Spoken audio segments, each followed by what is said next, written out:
Hey, what's going on, guys? Good afternoon. This is Jabari Mongoose. I am here. Well, today we're doing Pokemon Black Randomizer Episode 5. Between Episode 4 and Episode 5, I leveled up my Pokemon to level 20. The level cap for the next gym is 23, so I'm going to be mindful about my Pokemon's XP, trying to make sure I can use everyone in the next fight. But right now, we are going through the exterior and interior of the Pinwheel Forest.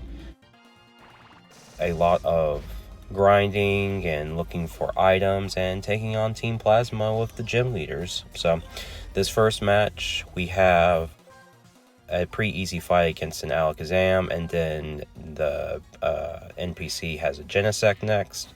So I felt like Drapion was the best one to handle this, because even though Bite is resisted, it's still Stab, he's still faster, he can flinch just like what he did right now. And as you can see, 3 turns to take on the Genesect, even with the download attack boost, wasn't a big deal. So Macarena gets to level 21. Now, even though Ludicolo is a stone evolution, he knew all of his moves, or she knew all her moves when I caught it.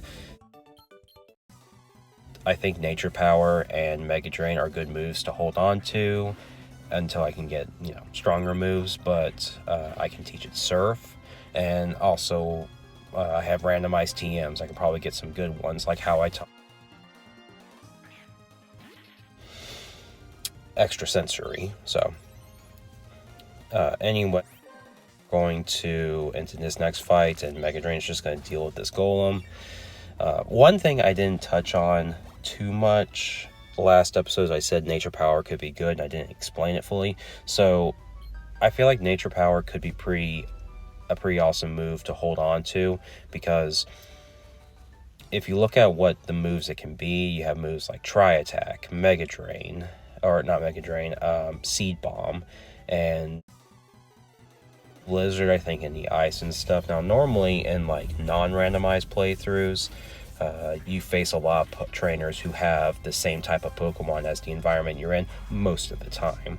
Now, I feel like with Nature Power, since all the Pokemon are randomized, it has a lot more options to hit a variety of enemies, specifically enemies that could be weak to the environment that we're in.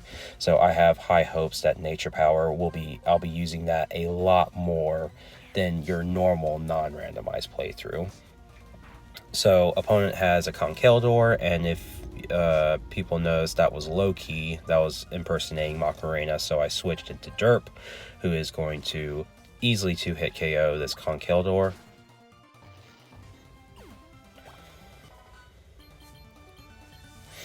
And Loki's going to want to learn Scary Face, but I'm going to get rid of it. I think Fake Tears is a lot more useful.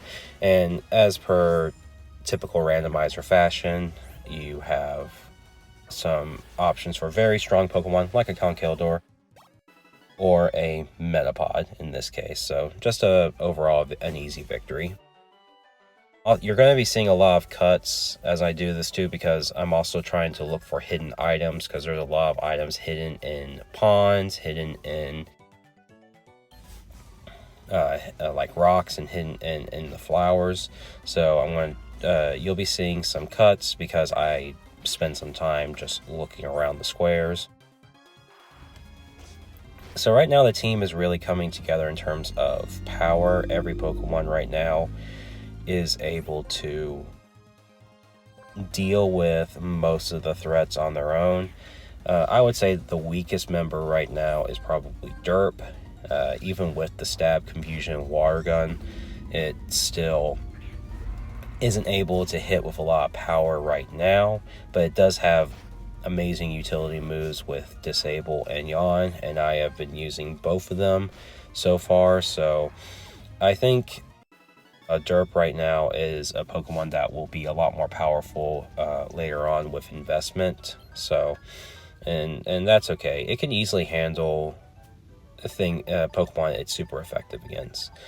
So I get a Muscle Band there, which is nice, and I decided to go ahead and use the only Max Repel I have on hand.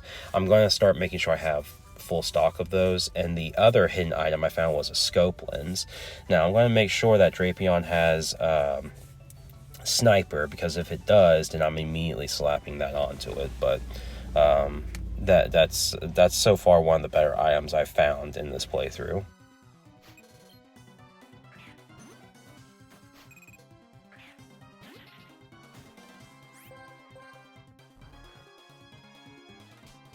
Yeah, one thing is I forgot to wake up Loki in between the last fight, so because it was a Poliwag and I didn't expect it to know too many powerful moves, I just decided to stay in, take a few hits, and just to wake up so I didn't have to use healing item.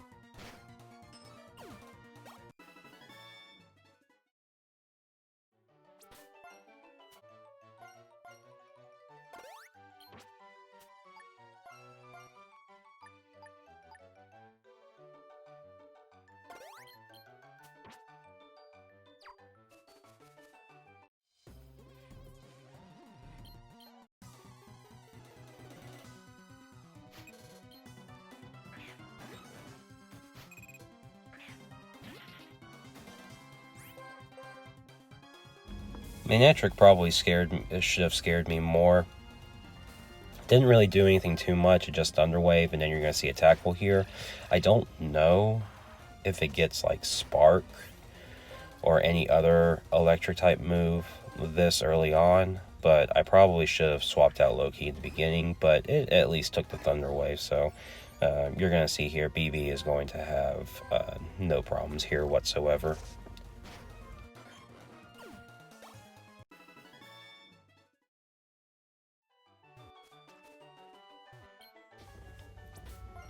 Now with the Challenge Rock, I could get myself a Stardust here if I had a Fighting type, but as far as I can tell, I don't have one.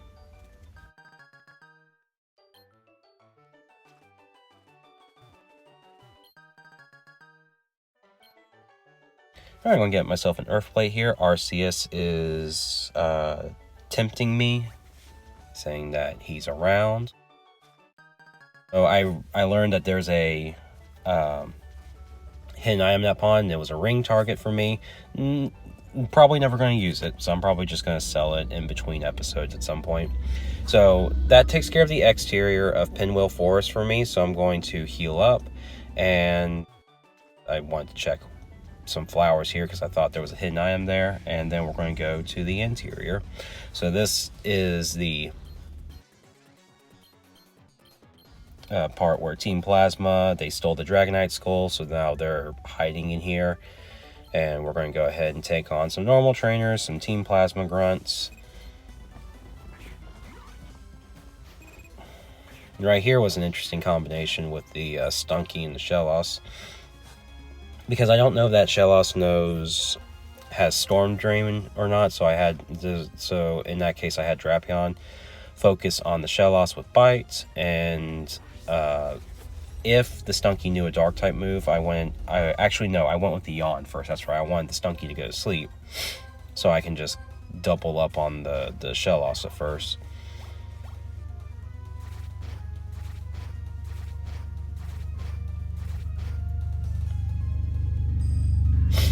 And then right here, since the Shellos falls asleep, or no, not this, since the Stunky falls asleep, it's just double teaming on now. My apologies if there's any background noise of people driving around. I'm in an interesting recording spot. I don't have my headphones and my microphone with me right now, so I'm just kind of doing this spur of the moment just so I can get a video out on the schedule I'm making for myself.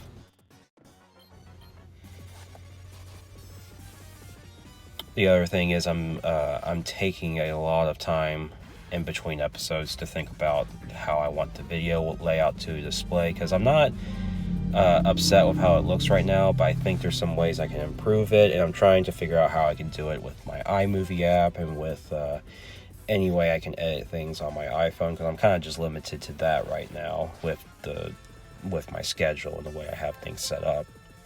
This first Team Magma Grunt has a Magmortar, and Derp is going to take care of it. I should have remembered, because I know Magmar has Feint Attack early on, so I should have assumed that Magmora would have had it too, but Derp handles it very well again. Derp is not that strong right now, but he is extremely bulky, so I appreciate that. And right now, leveling up wise, I don't think I should be worried about my team getting over leveled for the next gym fight. I think it's going to be distributed pretty well. Now, unfortunately, I don't get another round of encounters here because whether I do exterior or interior Pinwheel Forest, it's just Pinwheel Forest. So I don't get 2 encounters, and I'm going to be skipping some encounters as well because if there's just like a long chain, because I forgot how quickly encounters can happen in Black and White, because there's some instances where I land in the first grass spot and it's an encounter, and then as soon as I move to the second grass spot, it's another encounter. So that can just drag on, and I feel like those are things I can skip because really, I will try to be upfront in that if there's a wild Pokemon encounter that is important, like say in the future if I lose a Pokemon, or if it's a very interesting challenge and I want to show my approach to it, I will keep it. But if it's just me running away, I'm going to get rid of most of them. And also, you'll see cuts of me going straight from one trainer to the next. That's because I took some time to explore around the area to look for hidden items. I don't want that. That's just a lot of fluff that I'm trying to figure out where are some good quick cuts to make the video still show the action, show the exploration, and the discovery of new items. So right here I find a Big Pearl. That's a good item to sell, because I know when I get to the next town I'm going to restock up on potions. I honestly would not mind a Kabutops. Unfortunately, I can't get this one, but it's okay.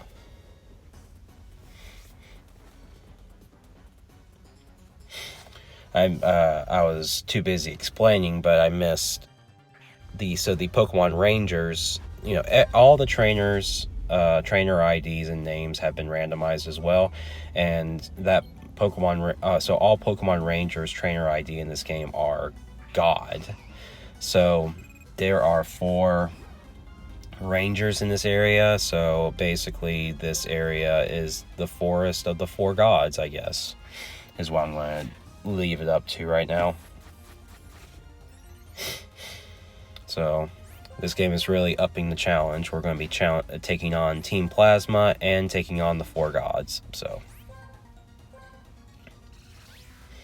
Pinchy takes on the Braviary. I cannot explain how happy I am to have a Drapion so early on. It's putting in the work, and I have never really used a Drapion before, so this experience is new to me. So I'm really want to keep him alive. I want to keep Pinchy alive and keep using him. I think he's just been putting in so much work.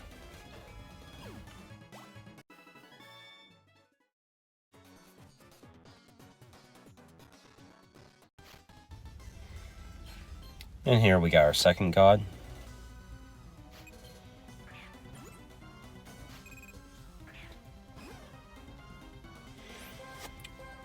This god isn't as strong as the other one, just a Piplup, which I can still respect.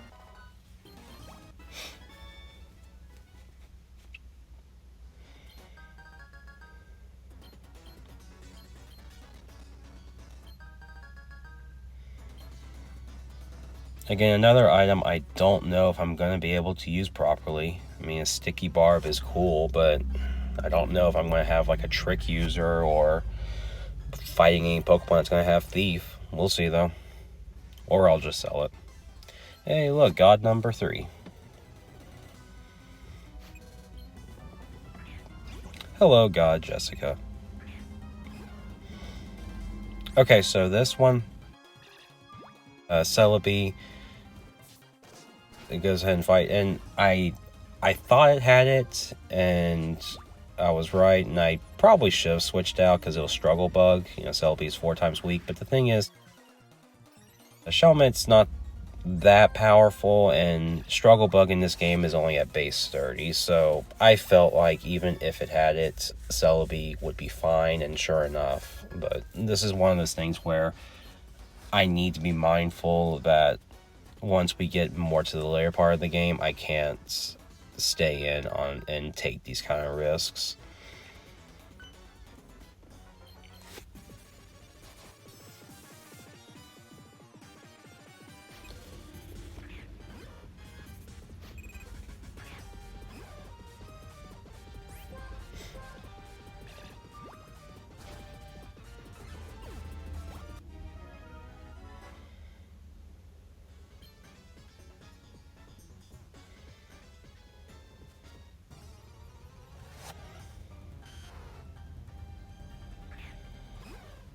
Again, I felt like there was... So, the difference between outside of Pinwheel Forest and inside Pinwheel Forest was interesting, because I like the Pokemon in here more. You got Litwicks, you got Kabutops, you have Venusaur. There was a Houndoom in here that I think I probably edited out. But like in the exterior, there was just more legendaries, but there was also Wobbuffets. When I was grinding in preparation for this episode, poor Derp had to go up against most of the Wobbuffets, and he was fine. I don't know how I would show any off-screen deaths. I probably might just do a screenshot or record just to try to be as faithful as I can. But Derp was fine. He has Yawn, he has Disable. I was able to work around the Wobbuffets. It was just annoying. And it's weird, because I would have moments where I would go through like 5 Wobbuffets in a row and then none, because I was pretty convinced that there wasn't any when I started the grinding. But you know, that's just how these randomizers go. They definitely add more Pokemon each route, and the frequency of how some of them show up is weird. Okay, so we're at the last part of this Team Plasma chase. So that item up there is a TM. I wanted to make sure to definitely get that.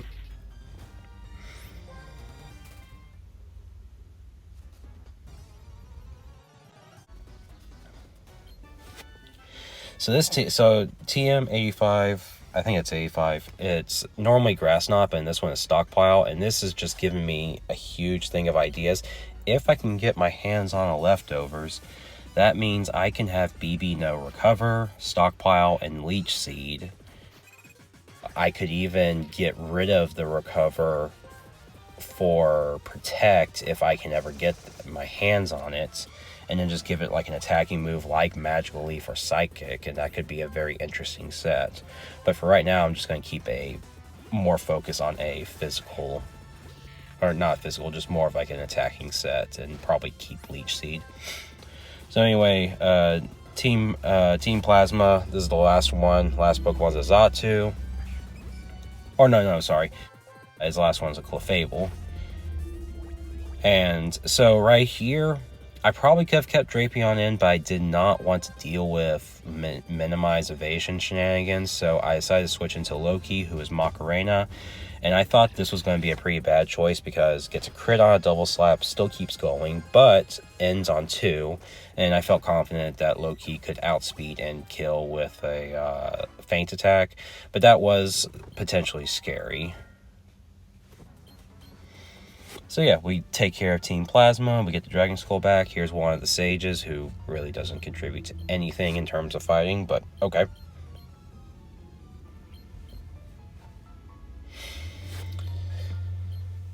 And our crew backs us up here, so Lenora and Burr, they're all right.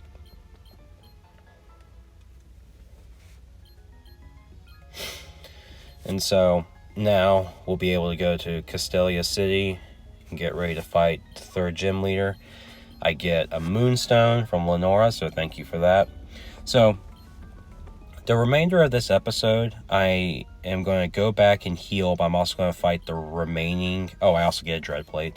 But I'm also going to fight the rest of the trainers on the main road of Pinwheel Forest. So what I'm going to do is I am going to stop commentary from here, people can watch the remaining fights and see how they go, and I will tune back in if there's anything else that happens, but otherwise I will see everyone on episode 6, and at that point we'll be going straight to Castelia City and hopefully taking on the gym leader. So bye.